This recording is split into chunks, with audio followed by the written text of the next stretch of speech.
My name's Allison Caldwell. I'm a botanist. I work in Yosemite National Park.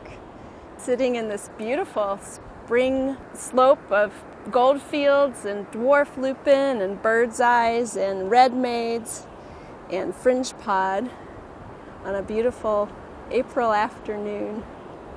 Yosemite is a great place to be a botanist. The diversity because of the different rock types, the different elevations, the mountains, the river valleys, it all leads to a great abundance of species and plant communities. I guess it's kind of, for me, a smorgasbord of wildflower displays. The landscape's nice too, but it's just habitat as far as I'm concerned. My name is Shelton Johnson. I'm a park ranger in the Division of Interpretation and Education here in Yosemite National Park. When I think of wildflowers, I think of concentrations of color, concentrations of life. I mean, it's just as if life itself is being focused right in these little pockets in the soil alongside a tree. I mean, they're just bits of color. It's almost like the stars fell out of the sky and they're right there in the ground looking back up. Plants, to me, are the great synthesizer. They show you how the waters and the climate and the topography and everything that's going on gets kind of synthesized into why this plant is here at this one spot. There's so many connections, and that's what gets really exciting, is the connections. I need to step back every once in a while because I'll be walking around trying to remember the scientific name of something, and every once in a while I can just put that aside and it just hits me. There's something gut level that just connects you. For me, it's the beauty and the color. Beauty, of course, and the incredible diversity in floral structure. Color, shape, I mean, it's just a natural attractant. We resonate so much with color and form. You look at a whole field like this and it's just the mass of color and display and the thousands of individuals participating in that. And it's almost like the earth itself is overdoing it. The earth is just displaying, look what I can do with a palette, with the spectrum, by just having all of these different variations on just the color red, or just the color yellow, or just the color blue. We might appreciate the display, but it's not meant for us, really. It's really designed for the eye of the insect.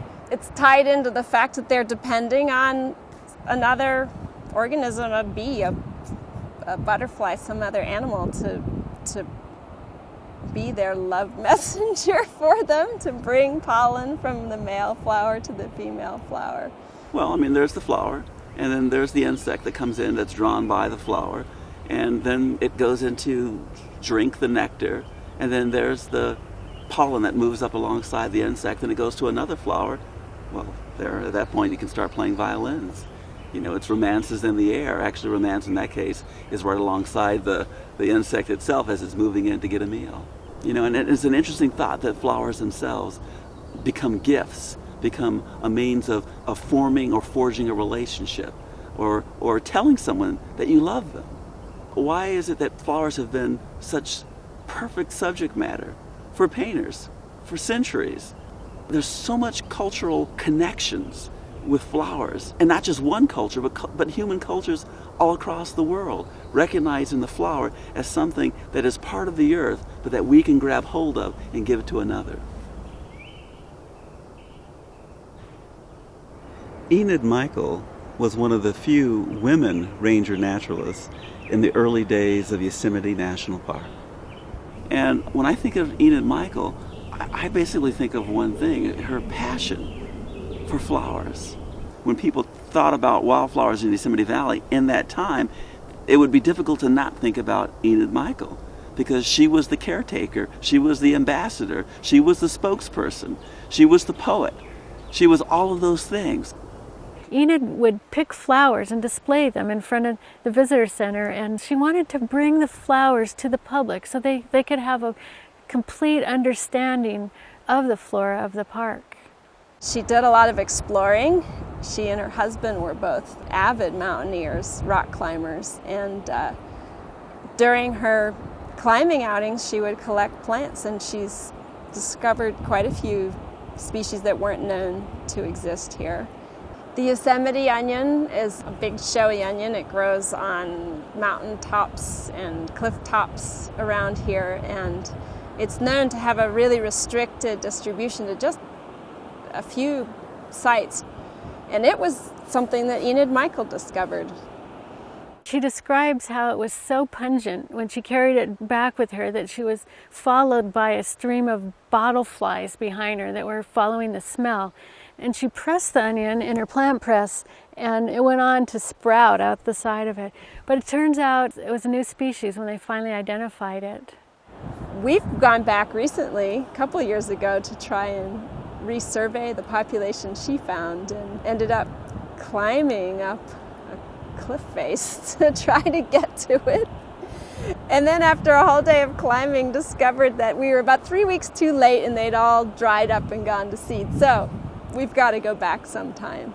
It's not easy getting out to these unusual habitats and unusual places in the elements, looking for what we need to look for. It takes a tough person, man or woman, to be a botanist.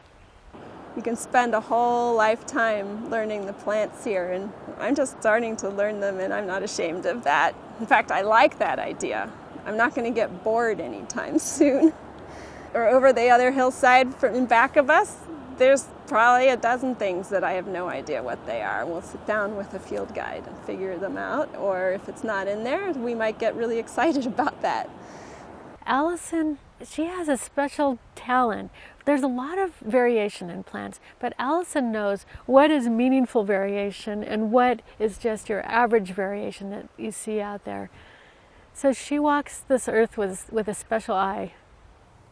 Well, quite honestly, I'm not sure how she does it. But she studies the ground a lot and studies the flora a lot and has a sense to pick up something that may be different and bring it back and study it. A couple of years ago, we found an orchid that was new to science, as it turns out.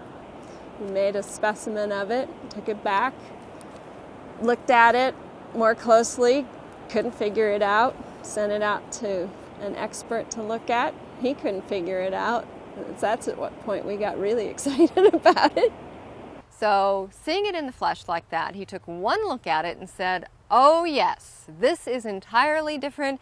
We need to write this up right away. This is a new species. We described that and put it into print, and it's got a new name now. It's the Yosemite bog orchid, in honor of the Yosemite, because that's the only place that it grows. There are unique plants in Yosemite, plants that you can't find anyplace else, not just in the Sierra Nevada, but any place else in the world, like the Yosemite bog orchid. It is a Yosemite bog orchid. It's not a sequoia bog orchid. It's not a Rocky Mountain bog orchid. It is a Yosemite bog orchid. So its entire universe is rooted right here in this soil, in this history, in this landscape. There's other things like that out here, I know. They just haven't been discovered yet. Yosemite's really big, 1,200 square miles, and there's only 2 or 3 roads through parts of it. So it really is still wilderness and relatively unexplored. So for me, it's like a candy shop, There's lots of stuff out there that is waiting to be discovered. So that makes the job exciting.